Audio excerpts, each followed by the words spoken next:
বন্ধুরা, এখন আমি যার চিত্রটা অঙ্কন করছি ওনাকে আপনারা প্রত্যেকে চেনেন।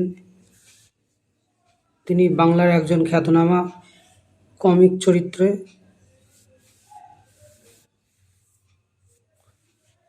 তিনি রাজা কৃষ্ণচন্দ্রের রাজসভাতে থাকতেন।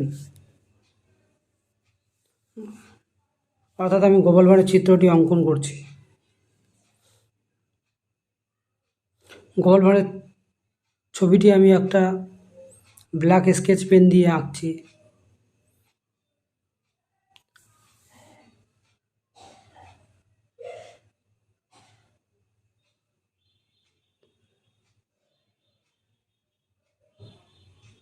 বন্ধুরা, অঙ্কন চিত্রটি তোমাদের ভালো লাগলে একটা লাইক দেবে অবশ্যই, এবং আমার চ্যানেলটি সাবস্ক্রাইব করে নেবেন।